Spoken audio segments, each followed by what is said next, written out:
All right, welcome to the shop. We're at Gary's shop here in Sunapee. My name is Claude Dupuis. I'm here to do, we're actually doing a test on some new equipment we bought. This started out with a friend of mine and I getting together at my shop to coming out to Gary's and doing this test. So here we are on a rainy Friday afternoon. What I have in front of me is a cherry blank. We're doing a live edge bowl today is what we're doing. And this cherry blank, I cut on a bandsaw. And how I did that, I've got I use these plywood cutouts for different, I get different sizes here obviously. And I picked the size that's gonna fit the bowl. I've cut this blank, you know, the tree in half, the pith is down here. I've cut that away. And what I do is I pin this and cut this round on a lathe, on a bandsaw, I'm sorry. And I've got my center. So my center is still right there. The next thing I want to do is I've got to notch this out so that my spur drive is going to be driven here in the center. So I want to do that here at the bench before I get to the lathe. You can do this obviously with a chisel or something other than a hatchet. But a hatchet will work.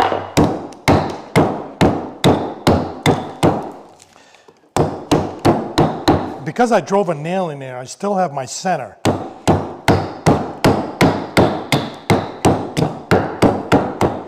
And I'm looking to get through some of the sapwood and you know, a flat spot there for my spur center.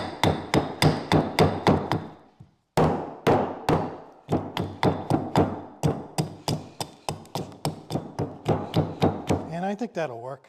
Although Gary's got a large spur center that he's going to be using there at the lathe. So that's ready to get on the lathe. I still have my center mark right there, my little nail hole. And we'll go to lathe. Okay, here we are at the lathe. I've got my center and a spur drive, a large one at that. So I'm going to stick that spur drive right in the center hole, bring up the tailstock, and just kind of pin it there.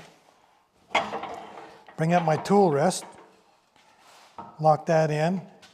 And when I start out, I'm trying to get this to turn true. So, you know, I'm gonna put my thumb here and just eyeball the face of this, the bottom, what's gonna be the bottom of the bowl. So I'm gonna eyeball my thumbnail there and come around 190, pretty close there.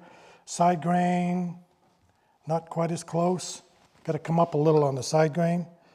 So maybe right about there might work. So end grain, side grain, end grain, side grain. We're pretty good there to start. The goal, once we get it round, is to figure out the high points and the low points. So you want the two high points to be even and the two low points to be on the same plane. So that's going to be the goal, and we may have to shift the center line on the bottom of the bowl in order to do that. So let's get started. Typically I will turn with a shield on, but for today I think just my glasses today might be okay. I am using an Ellsworth bowl gouge, half-inch bowl gouge, and I'm going to start out with clipping this corner off and getting that round. Interruption, but we had some technical difficulties. I'm going to put my face shield on for this operation. I'm going to be looking at the profile. I'm looking straight down at it, and which means the shavings are coming up and hitting me in the face. So I switched over to my shield. Hopefully you can still hear me. Turn that back on.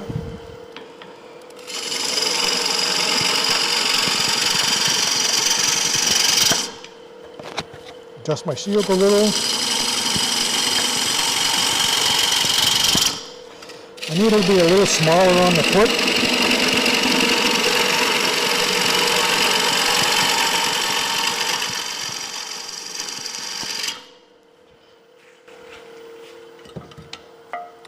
Switch over to a different grind, still a half-inch bowl gouge. The one I like for my shaping more so than the other one. I can get in there a little tighter.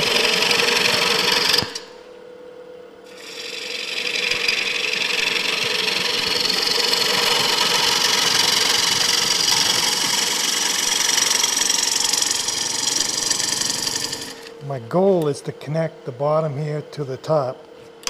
So that would be my goal.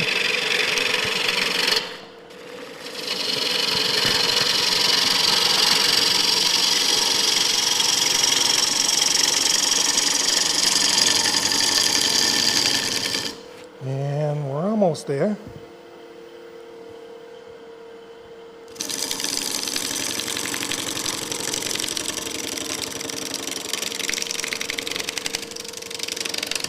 You hear that little clatter? That's because I'm cutting, I'm into air and into wood, solid, and I'm looking at the profile on the long end, and I got a little hump right there, so I want to get rid of that so that I've got a better profile. The size of the foot, I think, is pretty close to where it wants to be.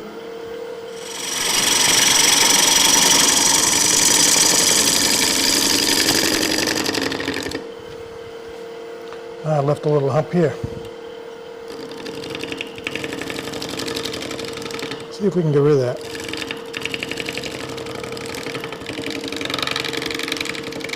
I think we did it. A little more.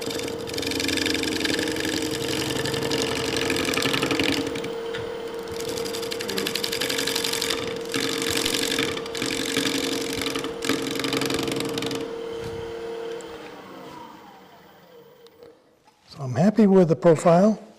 This has got a nice gentle curve to it. The foot size is appropriate for this size bowl. I've got my tenon ready, and I think it's going to be close in size for Gary's chuck, but I think, yeah, I checked it. I think it's going to be close, but make it.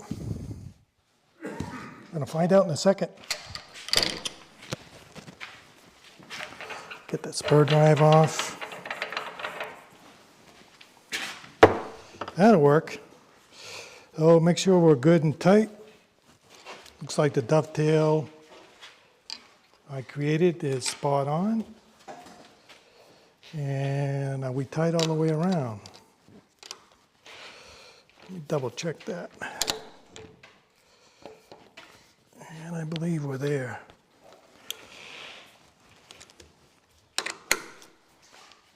I believe we're there.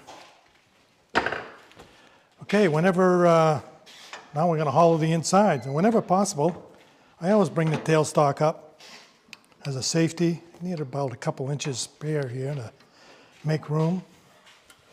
But we'll get the hollowing started and then pull the tailstock back.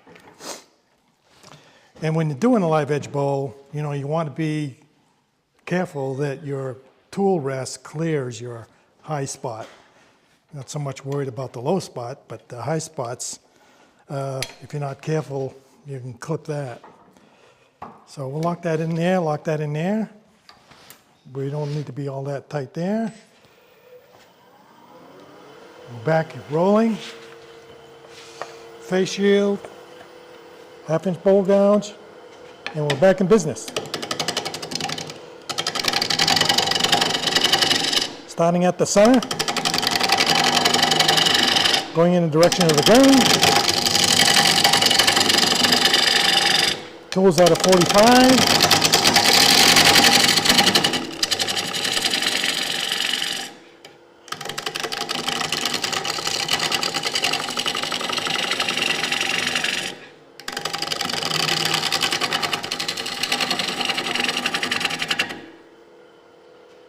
Crank the speed up a little more.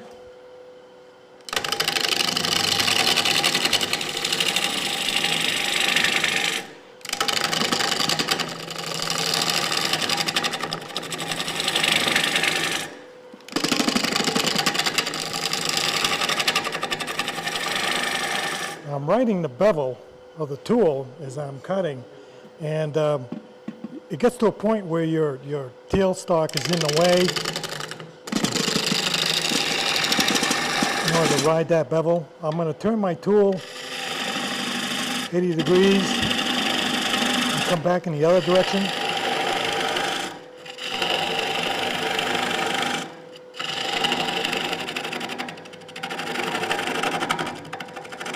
start to get the bounce sometimes. You gotta kind of just let up on it a little bit. Let it find its way.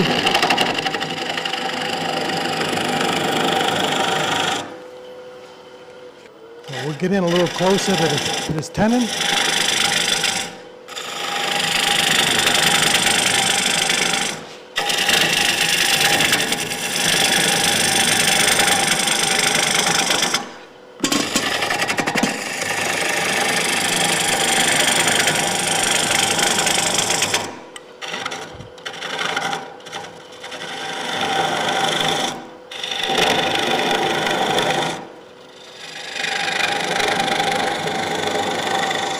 Because of the grind I have on this tool, I've got the wings, you know, filtered back on the tool, and I can get in there and not worry so much about a catch.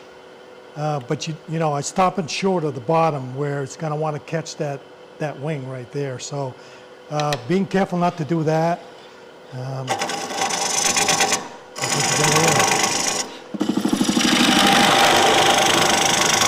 So that's about as far as I can go with the tailstock in place. I'll stop that there.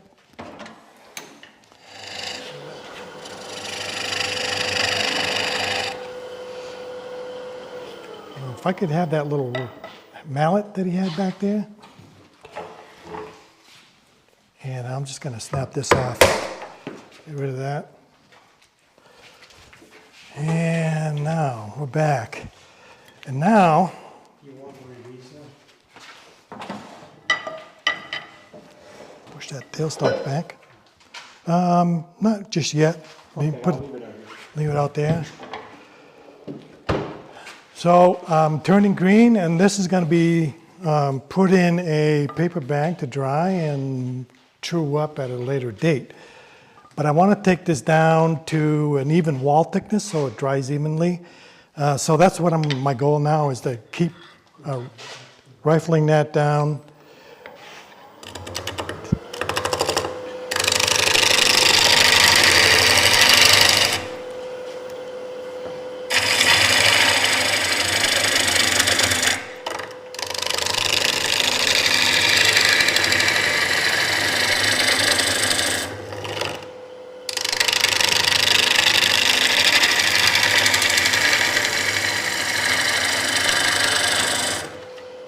You know, I don't want to be extended over the tool rest more than a couple inches. So, you know, that kind of maxed out right there.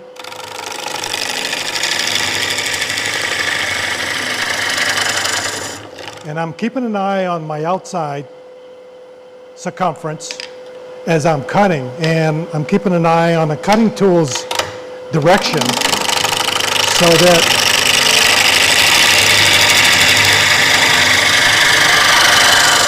they're getting an even wall thickness. And let's check it to see how well I'm doing here on wall thickness. So here I got probably 1 1/8 inches, and here I got a little bit less, so went a little bit more there by about 3/16. But we're still good. So I'm going to take a little more off the top in order to get that even and get my tool rest so that I'm not so far extended, assuming I can move it where I want. Right there. I'm going to take a little off this top edge and keep it there. So make sure we're clear all the way around. Come back out, find my cutting edge.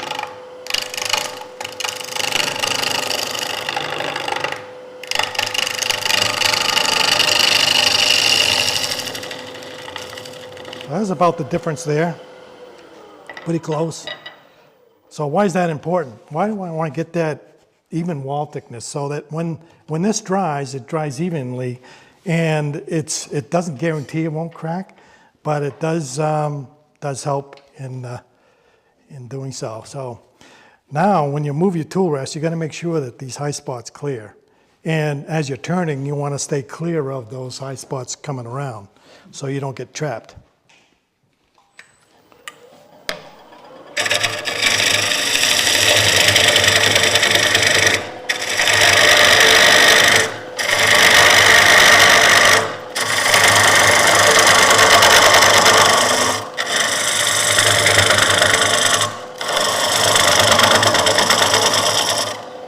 See that bouncing I'm getting? I'm getting some deflection in the tool because I'm extended over the tool rest pretty far.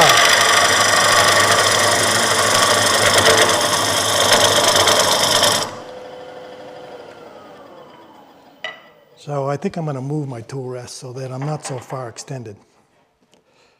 And I want to get this down to a point, then I'll move over and get the center. But I can eyeball this and know that I'm a lot fatter there than I am here, so I got to take quite a bit more off right there. Locked in place, clears all the way around, back on.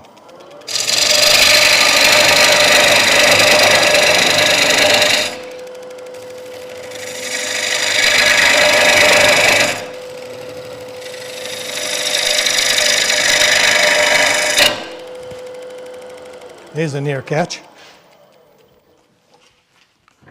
Let's check the wall thickness. I'm good there, a little tight, right that spot. The rest is good. Small spot that's tight there. But the rest is good. I can take a little off right there, just for Pete's sake. That's good. Now to the center. So I will be extended off the tool rest a ways. Make sure we're clearing all the way around. One of the things I like to do, not just in these live edge bowls, but I'm coming in this direction, making a cut across the grain. So the grain's laying flat this way, and I'm shearing the grain, the fibers going in this direction. When I'm going in this direction and cutting, I'm cutting directly into the grain. And because the grain's laying this way, and you come out, you got flat grain, 5% of the bowl is flat grain here. The rest is all end grain. So when I'm cutting in this direction, you're cutting directly into the grain. So when you can, I like to go in the other direction, so I'm shearing the grain with the grain supported. So I'll do that a lot when I'm roughing bowls, whether it's a live edge or not.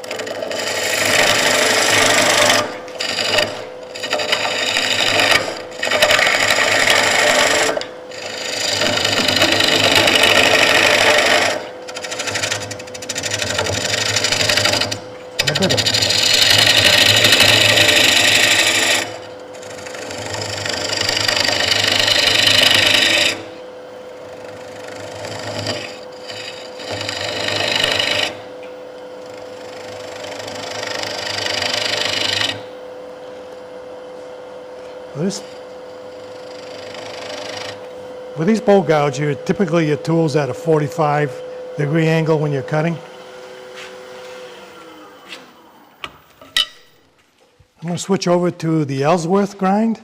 So this takes a little getting used to if you're used to a standard bowl gouge like I was using. This does take a little bit of practice to get it down.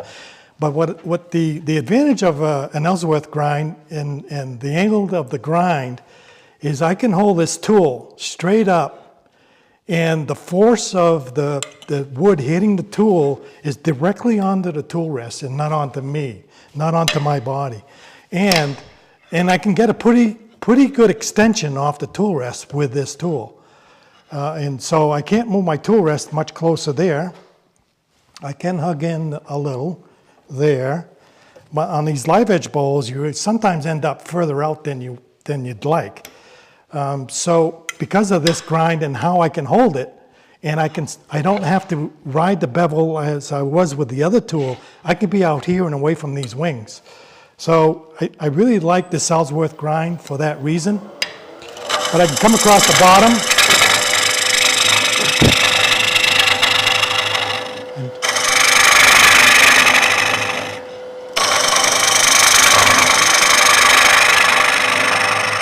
And start to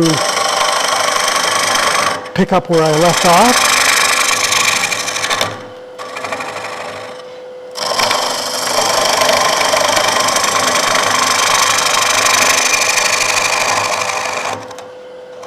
So my tools at a level playing field, and the pressure of the wood onto the tool is directly directly transferred to the tool rest.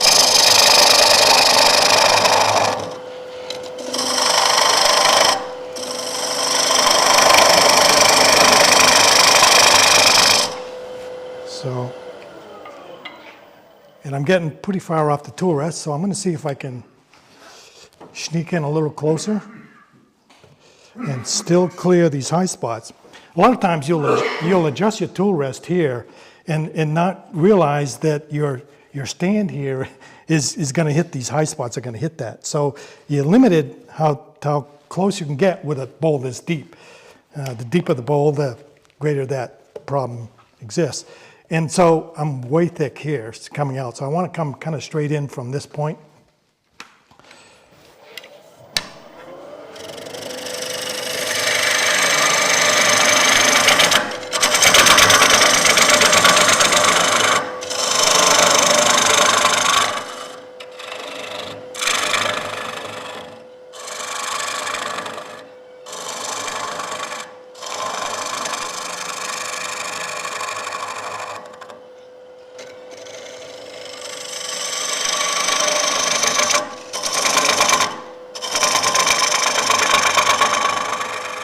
So it starts to bounce a little bit there. Switch to lighter cuts a little bit. And we really haven't measured the depth of this yet, but I think we're starting to get close. So how do I do that? How do you check the depth? So this is the regular stick of wood and a dowel. And I think my dowel's long enough, and it is. So I'm going to just rest my stick across the low points here and note where it meets, my dowel meets the stick right there, and I got it marked on my thumb. And I can come back, not moving the stick, on the inside, and I don't know if you can see that with the upper camera. You're good? So I've lined up my thumb mark with the edge of the stick, so I know where the bottom of the bowl is, and I've taken it down to within 5/8 of an inch. So we're close enough, especially where I want to chew this up once again. And I got a nice transition from this sidewall into the flat. So that's as far as I would take it on a rough turn, first turn bowl. And I would typically, I'll get this off the lathe. What I'll do is, again, as I explained in the beginning, we're going to put this in a paper bag to dry. And I will date the bottom. Some people weigh them, and once they stop losing weight, you know that it's dry. But I typically have enough bowls ahead of time, so I'll just date it here, and I'll put down the person's name where I got this bowl so that I could pay the person with a bowl or two. So I know where the bowl came from. I keep a record of it, but I mark it right on the bottom. So when I take this out 3 months, 6 months from now, I'll know where this came from, and I'll know by the date that it's probably pretty dry. Even if it did move a little, I really don't worry about it that much. You know, you're weighing a piece to see if it's bone dry and it's not going to move. So it moves a little bit. You know, if you're doing a once-turn bowl and it's going to move a lot, that's one thing. If you're doing a second-turn bowl that you don't want a distortion on, even if it moved a little and you weren't quite dry enough, so what? People, most times you won't notice it. But the key to a live edge bowl is to get the highs and lows the same on both sides. It's more pleasing to look at, and it eases your turning, you know, off your tool rest. So I like the contrast between the heartwood and the softwood, the sapwood. Makes a beautiful contrast. Both this and walnut does the same thing. And this was cut probably a couple of months ago. So my guess is the bark won't stay on. You got to cut them in the winter when they're dormant and there's less sap in the tree, less water in the tree. So this will take longer to dry because it was cut in the spring. And my guess is that this bark is not going to stay on. But I still have a live edge bowl. So I'll clean off this raggedy stuff, And you'll still have a live edge bowl without the bark. Of course, if you want one with the bark, like I said, you'll have to cut the trees in the winter when they're dormant, and you're more likely to keep the bark on. So this will dry and the bark will come off. Can I ask you a question, Claude? So, yeah, I got a question from Gary. Yeah, I got a question. Some people use like super glue to put in the bark to keep it a little bit. Yeah, if you've got a loose section of bark, when you're turning one that you think you want to salvage the bark on, certainly a little bit of super glue around the edges will help hold it on there. And I tell people that when they're at a show and they're looking at a natural edge bowl, please don't pick it up by the bark. You could turn the bark right off. So you do have to be a little careful in handling them. But yeah, super glue does help to strengthen the bond. And when I'm putting finish on, this bark edge will absorb a lot of finish. So I'm careful to wipe on the varnish and soak it into this bark without getting any on the top edge. So you want to keep that top edge natural as best you can. But this will be turned down to maybe 3/8 of an inch or so when it's finished. So it's, again, this is rough turned. Hopefully I left enough to get it true again. Be close. I wanted to go about an inch and an eighth, and I'm down to about 7/8. So it'll be close, but I think it'll work. Yeah, the tenon's going to be a little small, but I've got chucks that'll fit that.